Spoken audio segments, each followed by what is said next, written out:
Welcome to All Saints Catholic School subject information presentation. This one is on history.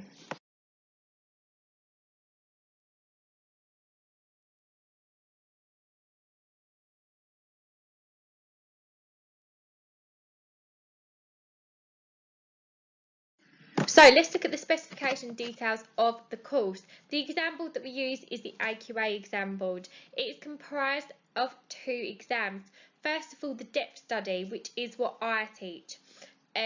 Which is religious conflict in the church in England 1529 to 1570. On the other hand, Mrs. Rivera teaches the breadth study, which is over a longer period of time and is about the making of a superpower, the USA 1865 to 1975. So you have to know a little less knowledge for this one, but you cover a wider period of time. So you're looking at change and continuity. For the depth study, you are expected to know it in more detail. You cover a shorter period of time, but therefore you do need to know that extra detail about the period. So they're completely different topics. At GCSE, if you have studied with us at All Saints, you will kind of have a little idea about Elizabeth because you'll have done Elizabeth.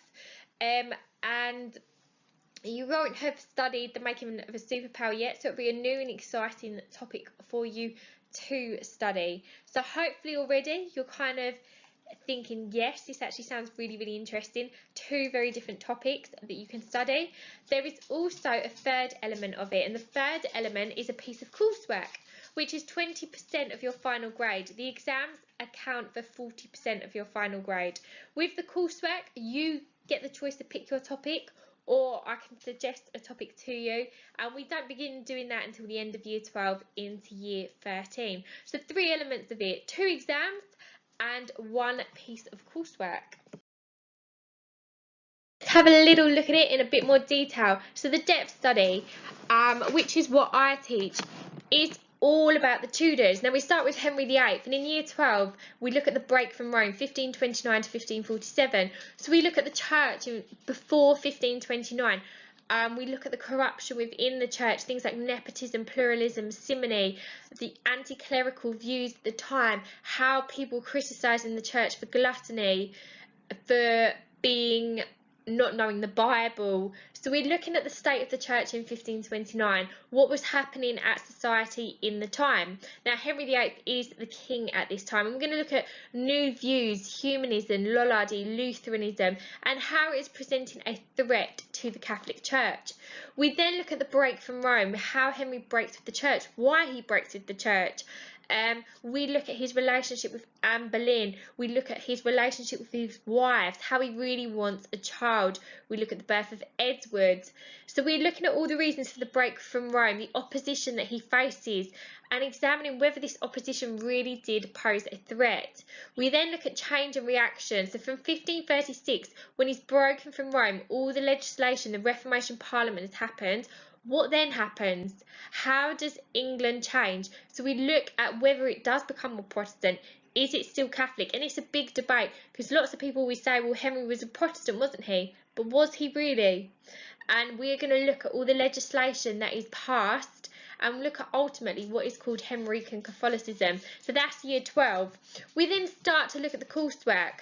But when we get into year 13, your course slightly changes. So part 2 of your course is all about the establishment of the Church of England from 1547 to 1570.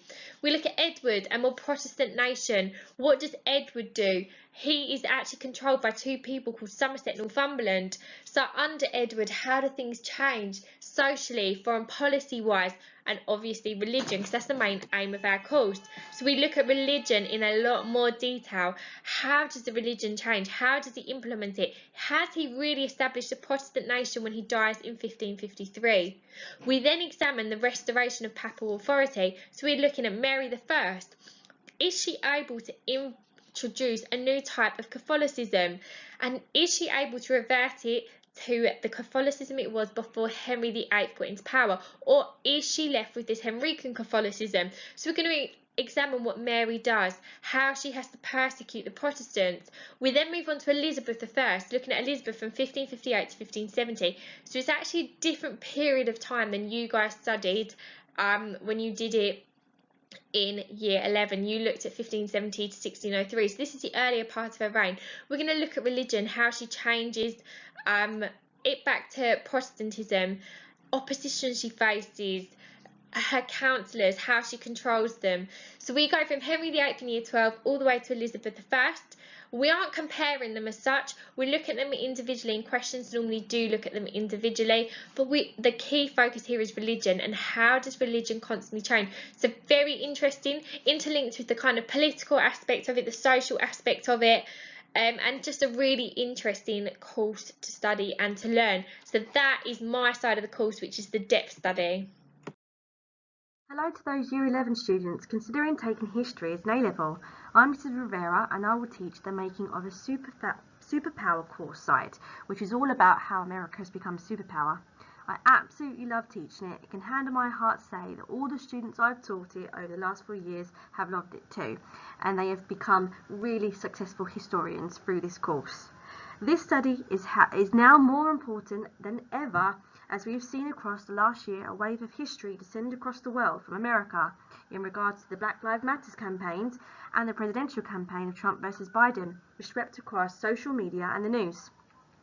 Just to give you a bit of insight into some of the subjects that we'll be learning across this course, during year 12 we will look at the history. Will start straight away from the American Civil War, where the Union versus Confederates fought a war and the Union won, which subsequently ended slavery. We're going to have a look at the consequences of that to America. This is what we call the Reconstruction era. It's when America really tried to reconstruct themselves, to get themselves back on their feet and to deal with the changes that the Civil War had created for them. We will have a look at the effects of African Americans and look at this right across the whole 2-year period. We'll also have a look at the growth of monopolies and how that led to the first ever billionaires in America and the effects of that on economic development. We will have a look at the key political differences between Democrats and Republicans and see if that still applies to what we know about them today. We'll have a look at many examples of corruption in government and in politics throughout this period. We'll also have a look at the social aspects as well, so the destruction of the Native American way of life and the effects that that had on them. And we'll also have a look at immigrants who came over to America in the search for a better life, the American dream, and to see if that really took place for them. Towards the latter part of year 12, we'll have a look at World War I, and then we'll also have a look at American foreign policy too. Year 13 we'll start to have a look at from the 1920s onwards, and we'll have a look at the boom-bust recovery cycle. The 1920s was a time of great boom. Then we've got the Wall Street crash in 1929, and we'll have a look at the effects of that. We'll have a look at the presidents of that time and what their role is in them events. We'll have a look at Republican dominance during that time and if they could be blamed. New Deal we'll have a look at, which was the solution from Roosevelt. We'll also have a look at World War I and compare it to our knowledge of World War II. And we'll also have a look at the very famous presidents of Truman, Eisenhower, Kennedy, and their involvement in the Cold War. We'll have a look at their involvement in civil rights. We'll have a look at key figures like Martin Luther King. We'll also have a look at youth protesting culture and Vietnam War. And towards the end of the course, we'll have a look at America's place as a superpower. I personally think this is really interesting stuff, and I hope that you do too, and I hope that you've got real good knowledge so far of what you possibly could be studying. If you've got any more questions on this, please do not hesitate to contact me. Come see me around the school or chuck me an email. So your assessment for the religious conflict in the church in England, the depth study side of the course, comprises a source question where you get 3 sources contemporary to the period and you have to analyse the value of these sources. So we spend a lot of time in class looking at that, practicing it, examining different sources. So that's a key element of lessons. So you'll get loads of practice on that. That is 30 marks. There needs to be no comparison between them, no introduction, no overall conclusion. It's just analysing the sources separately and analysing the value to whatever the question asks. So for example, assess the value of these 3 sources to a historian studying the early months of Mary's reign. And you can pick out whatever you can from the sources. So we do spend a lot of time examining sources. You then have to answer 2 25-mark questions and you get a choice of 3. They will be a range of monarchs that you will be looking at. So you might get one on Edward, you might get one on Mary, Elizabeth or Henry, depending on what your sources are on. You answer 2 of these questions out of the 3, and you have 45 minutes per question to do so, and your total exam is 2.5 hours. On the other side of the course, the breadth study in the making of a superpower and America, you have similar essays, so you answer 2 out of 3, both 25-mark questions. So the skills for both sides of the course of the essays are exactly the same. In regards to the extract question, you have 3 historians and you have to look at how convincing their arguments are. So again, we spend a lot of time in class examining this. It is different from the other side of the course. So on the Tudor side of the course, you look at the value of the sources from the time period. On the America side of the course, you look at how convincing historians' arguments are and begin to pick them apart. Again, that's 30 marks, and then you answer 2 out of 3 essay questions. The paper is 2.5 hours long and is 40% of your final mark.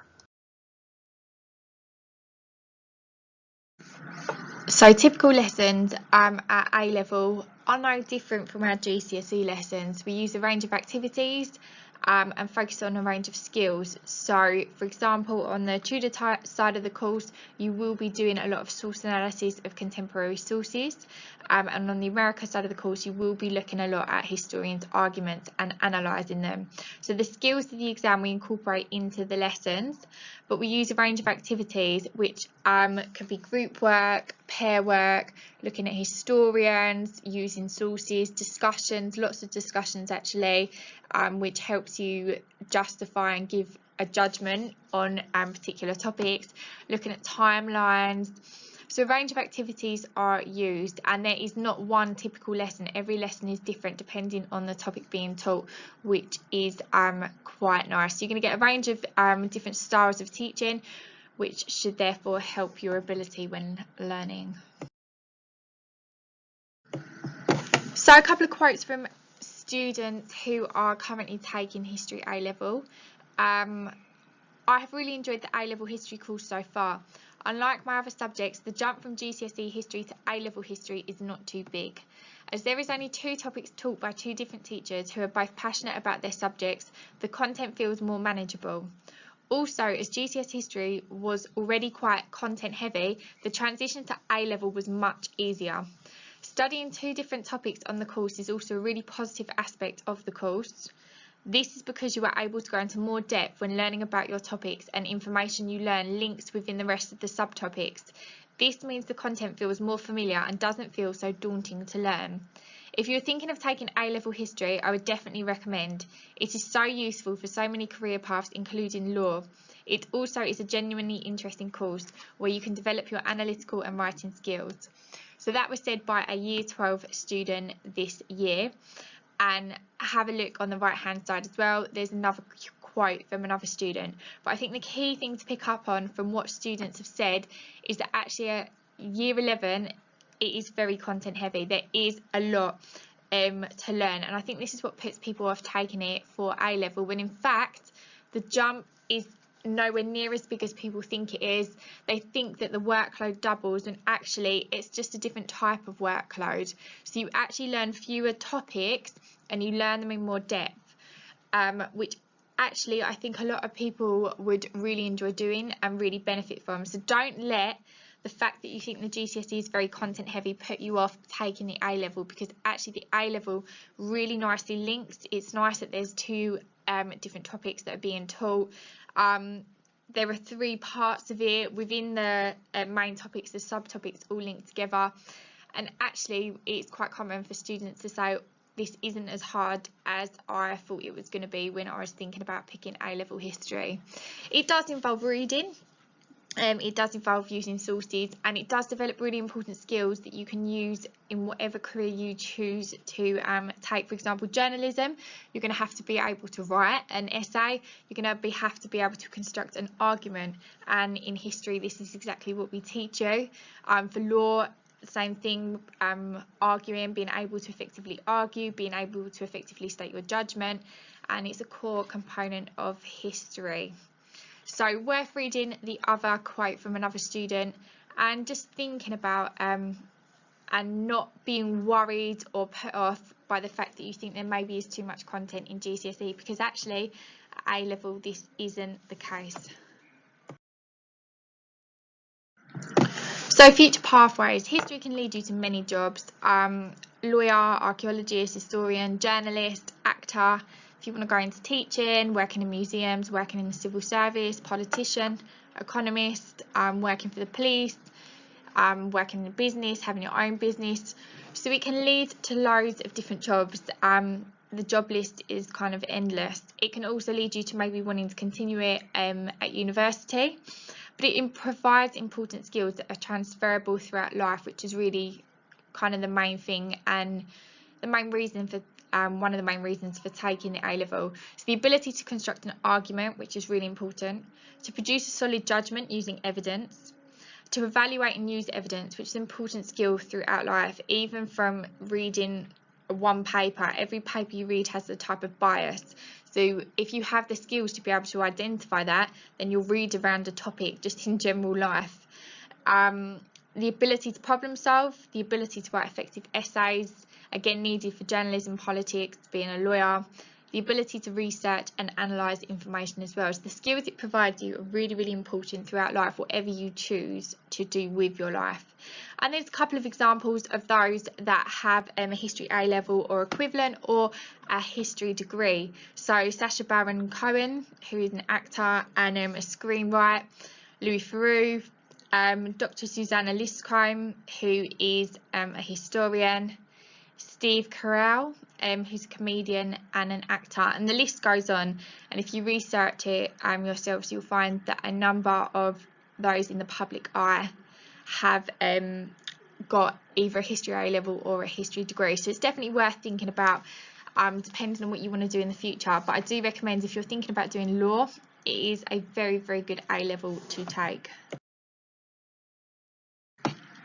If you do need any extra resources, any more detail on the course, feel free to just email me across and I can send you across more details. Or if you have any questions about the A-level course, feel free to let me know. So my email address is just at the bottom.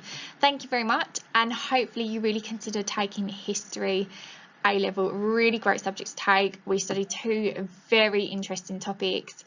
So it'd be really great to have you on the course. To be able to get on the course, you will need a level 6 at GCSE or above. So you need to get your level 6 at GCSE or above, and then you will be able to join the course.